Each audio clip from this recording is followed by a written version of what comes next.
Cost Italian island यानी श्रापित Italian island. Italy के आइसोला लागुएला आइलैंड को श्रापित आइलैंड माना जाता है। श्रापित इसको इसलिए माना जाता है क्योंकि इस आइलैंड के ओनर जो थे उनकी किसी न किसी दुर्घटना से ग्रस्त होकर मौत हो गई और फिर उनका बहुत ही भारी नुकसान हुआ और वहीं 1920 में स्विस ओनर ब्राउन की अचानक से मौत हो जाती और चौंकाने वाली बात ये थी कि उनकी बॉडी एक कारपेट में लिपटी हुई मिलती है। और इसी तरह जर्मनी के ओटो ग्रूनबैक की मृत्यु हार्ट अटैक से हुई और उसके बाद इस आइलैंड के किसी एक नए ओनर की, जो कि एक बहुत ही मशहूर इंडस्ट्रियल थे, उन्होंने स्विट्जरलैंड के एक मेंटल अस्पताल में सुसाइड कर लिया और वही मल्टीबिलियनर पॉल गेटी ने इस आइलैंड को खरीदा और उनके ग्रैंडसन का किडनैप हो गया और वही इसको जिस लास्ट ओनर ने खरीदा था उसको इंश्योरेंस में फ्रॉड करने के जुर्म में जेल भेज दिया गया। इसलिए इस आइलैंड को सबसे ज्यादा अनलकी और श्रापित माना जाता है। उम्मीद करता हूँ आप सब लोग अच्छे होंगे। तो चलिए, in which I am going to show you 10 strangest over island of the world. मैं आपको दिखाने वाला हूँ दुनिया के ऐसे अजीबोगरीब आइलैंड जो आपने कभी सुने भी नहीं होंगे और ना ही कभी देखे होंगे। तो चलिए शुरू करते हैं। नंबर 2,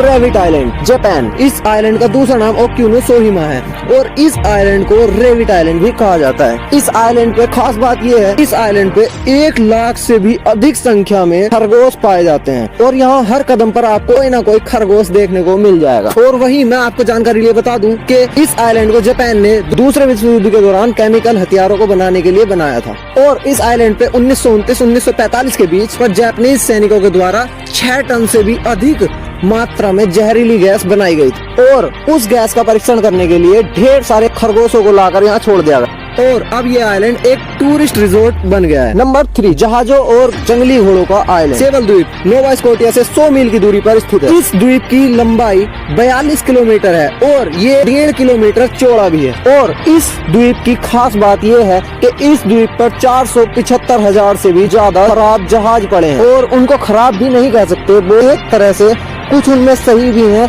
लेकिन 475,000 से भी ज्यादा जहाज मौजूद हैं और वही ये द्वीप 400 से भी ज्यादा जंगली घोड़ों का घर माना जाता है। इस द्वीप पर आपको 400 से भी ज्यादा जंगली घोड़े देखने को मिल सकते हैं क्योंकि ये द्वीप कभी भी पूरी तरह से बस नहीं पाया था। 20 जून 2003 को इसे कनाडा का 43वां नेशनल पार्क घोषित कर दिया गया। अब मैं आपको एक बहुत ही खतरनाक आइलैंड के बारे में बताने जा रहा हूँ। नंबर 4, ब्राजील का स्नेक आइलैंड। आपने इसके बारे में कहीं न कहीं जरूर सुना होगा, अगर नहीं सुना तो चलिए मैं बताता हूँ। इला डी क्विमाटा इसका दूसरा नाम है और इसका निकनेम स्नेक आइलैंड है। इसको स्नेक आइलैंड इसलिए बोला जाता है क्योंकि इस आइलैंड पर जितना आप सोच सकते हैं उससे भी कहीं ज्यादा संख्या में सांप मौजूद हैं। ये ब्राजील के साओ पालो द्वीप का तट है। इसको गोल्डन लोस हेड सांप की प्रजाति का घर भी कहा जाता है और गोल्डन लोस हेड सांप इतना जहरीला है, आप इस बात का अंदाजा इस बात से लगा सकते हैं कि जिस इंसान को अगर ये काट ले तो उसकी मृत्यु 10 से 5 मिनट के अंदर ही हो जाती है और वो सांप बहुत ही ज्यादा वियर्ड माना जाता है, उसी के साथ बहुत ही ज्यादा जहरीला भी माना जाता है। और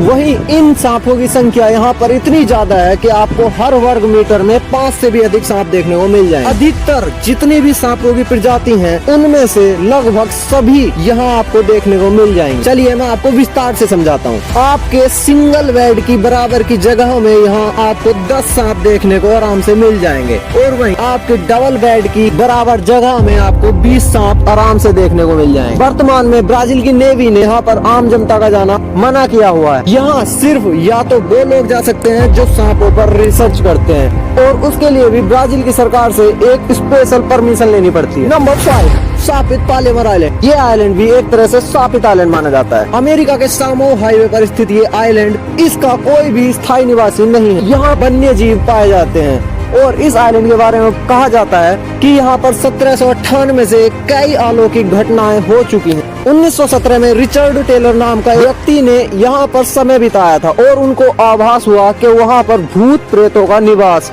और 1974 में यहाँ पर इस आइलैंड पर दोहरा हत्याकांड भी हो चुका, इसलिए इसको शापित माना जाता है। Number 6, crab island. Crab island Indian ocean में स्थित है। 135 स्क्वायर किलोमीटर में स्थित इस आइलैंड का पता 1643 में चला। इस आइलैंड पर 14 से भी अधिक प्रजातियां लाल केकड़े भी रहती हैं, जिनकी संख्या 120 मिलियन के करीब है। इस आइलैंड का 63% ऑस्ट्रेलियन नेशनल पार्क के रूप में भी सुरक्षित किया हुआ है, इसलिए ये आइलैंड भी एक अजीब गरीब आइलैंड की गिनती में आता है। Number 7 वोल्केन island. फिलीपींस में स्थित इस वोल्केन आइलैंड के अंदर एक ज्वालामुखी है। ज्वालामुखी के शीर्ष पर बने बेसिन को कालडेरा कहा जाता है। कालडेरा पानी से भरा एक बहुत ही बड़ा गड्ढा है, जिसे पूरी दुनिया का सबसे बड़ा गड्ढा माना जाता है। इसलिए यही कारण है इस आइलैंड को भी एक अजीब आइलैंड के लिस्ट में जोड़ा गया है। नंबर 8। क्या आप तैयार हैं? अब मैं आपको एक ऐसे आइलैंड के बारे में बताने जा रहा हूँ जिसका नाम है डोल आइलैंड। मैक्सिको सिटी से 17 मील साउथ में चिमिल्को कैनल में एक छोटा सा आइलैंड है। इसका नाम लाल्सला डे ला मुनेकस है। अब ये डोल्स आइलैंड के नाम से अधिक जाना जाता है। वास्तव में ये आइलैंड एक फ्लोटिंग गार्डन था, जिसे मैक्सिको में चिनमपा कहते हैं। और इस आइलैंड को डरावना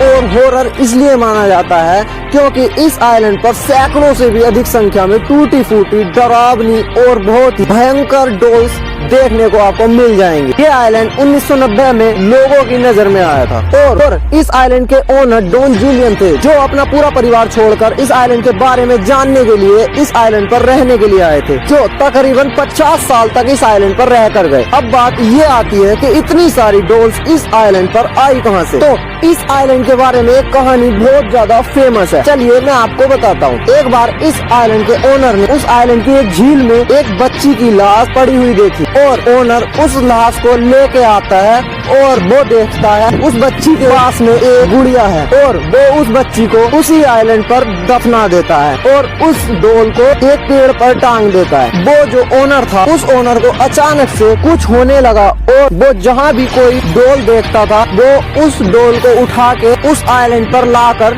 किसी न किसी पेड़ पर टांग देता। ऐसे ही करते करते वहाँ बहुत सारी डॉल्स हो गई और फिर एक दिन लास्ट में उस ओनर की एक रहस्यमय तरीके से मौत हो गई और बाद में पता चलता है कि उस ओनर की बॉडी भी उसी झील में उसी जगह पड़ी हुई थी जहाँ उस लड़की की बॉडी पड़ी थी और उस ओनर के साइड में भी एक डॉल रखी हुई थी। है ना हॉरर? इसलिए इस आइलैंड को भी बहुत ही ज्यादा वियर्ड आइलैंड माना जाता है। Number 9 Sable island. कनाडा के हेलीपैड पोर्ट के पास ये आइलैंड धुंध में छुपा रहता है और इसे देखकर ऐसा लगता है जैसे कोई शिकार की तलाश में बिल्कुल चौकन्ना बैठा। खाड़ी की गर्म हवाएं और लिब्राडोर की ठंडी हवाएं यहाँ पर मिलती हैं। तेज तूफानी हवा और ऊंची ऊंची समुद्री लहरों के बीच लगभग ये द्वीप बिल्कुल भी दिखाई नहीं देता। यही इस बात का सबसे बड़ा कारण है कि यहाँ पर बहुत सारे पानी के जहाज दुर्घटना से ग्रस्त हुए।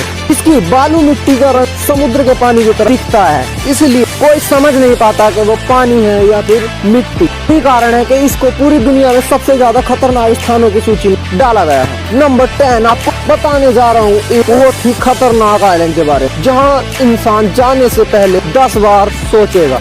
रामरी आइलैंड। ये आइलैंड बर्मा के नजदीक स्थित है। इस आइलैंड को Guinness book of world record में इस खिताब से नवाजा गया है। इस आइलैंड के द्वारा सबसे ज्यादा लोगों को मारा गया है। अभी तक कोई भी आइलैंड इस आइलैंड के बराबर लोगों को नहीं मार पाया। इस पूरे आइलैंड पर खारे पानी से भरी हुई बहुत सारी झीलें हैं और सबसे खतरनाक बात यह है कि उन झीलों में बहुत ही बड़ी संख्या में खारे पानी के मगरमच्छ मौजूद है। आप इसकी खतरनाक होने का अंदाजा इस बात से लगा लीजिए। सेकेंड वर्ल्ड वॉर के दौरान जापानीज सेना के 1000 जवान इस द्वीप पर अमेरिकी सैनिकों से बचने के लिए चले गए थे और वहीं उनमें से अधिकतर सैनिक इस आइलैंड पर रहने वाले मगरमच्छों का शिकार बन गए थे, जबकि उनके पास हर एक हथियार मौजूद था। उसके बावजूद भी उनमें से 95% सैनिक मगरमच्छों का शिकार बन गए थे। कहते हैं कि 1000 सैनिकों में से सिर्फ 20 सैनिक ही वापस बच पाए थे। इसलिए इस आइलैंड को सबसे ज्यादा खतरनाक आइलैंड की लिस्ट में डाला गया है। और हाँ, अगर आपको वीडियो से कुछ नया जानने को मिला तो वीडियो को लाइक एंड शेयर जरूर कीजिए और हाँ, साथ ही सब्सक्राइब भी कीजिए और साइड में दिया गया बेल आइकॉन भी प्रेस कीजिए, जिससे कोई भी वीडियो अगर अपलोड हो तो सबसे पहले नोटिफिकेशन आपके पास हो। Thanks for watching.